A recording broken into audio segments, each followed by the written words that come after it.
चलती फिरती आती जाती जिंदगी। जब भी हम जिंदगी का जिक्र करेंगे तो दरअसल में हम किसी हरकत का जिक्र करेंगे। कोई चीज़ आ रही है, कोई चीज़ जा रही है। जैसे ये ट्रैफिक इस सड़क पर आना जाना, सुबह सैकड़ों हज़ारों गाड़ियाँ शुमाल से जुनूब की तरफ सफ़र करती हुई गई होंगी और अब वही सैकड़ों हज़ारों गाड़ियाँ वापस जुनूब से शुमाल की तरफ आ रही हैं। इसमें 3-4 चीज़ें बड़ी कॉमन हैं। एक पहली चीज़ तो ये रास्ता जिस पर गाड़ियाँ गई और आ रही हैं।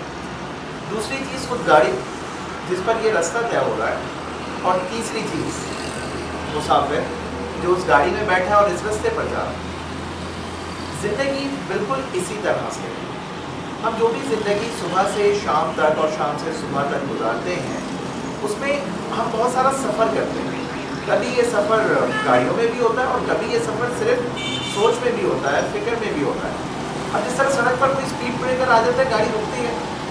जिस तरह से कोई गड्ढा आ जाता है तो गाड़ी का बैलेंस आउट हो जाता है, या गाड़ी में कोई ख़राबी हो, टायर पंचर हो तो सफ़र रुक जाता है। इसी तरह ज़िंदगी में खुशी और गम आते जाते रहते हैं।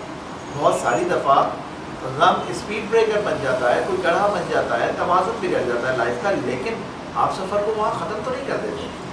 आपकी जो मंजिल है, अगर सुबह आप घर से निकले हैं और आपको दफ्तर पहुँचना है तो आप वो सफ़र तो तय करते हैं। और अगर इसी तरह आप शाम को दफ्तर से निकले हैं तो वापस घर तक पहुँचते हैं। अब उसमें चाहे ट्रैफिक जैम मिले, ट्रैफिक का कोई बुरा से बुरा हाल हुआ हो, आप उस सफ़र को करते हैं। ज़िंदगी में भी इसी तरह अगर हर वक्त खुशी, वैसे तो हर वक्त खुशी रह भी नहीं सकती, लाइफ किसी एक फॉर्मेट पे तो नहीं चलती। तो ये जो अप एंड डाउन आते हैं, ये टेंशन आती है, ये स्ट्रेस आती है, तो इन्हें सफ़र का हिस्सा समझना चाहिए। और इसको जब हम सफ़र का हिस्सा समझेंगे तो वो चीज़ समझने के लिए हमें मंजिल का तयन करना ज़रूरी है कि मंजिल का तयन हमें बताता है कि हम सफ़र में हैं।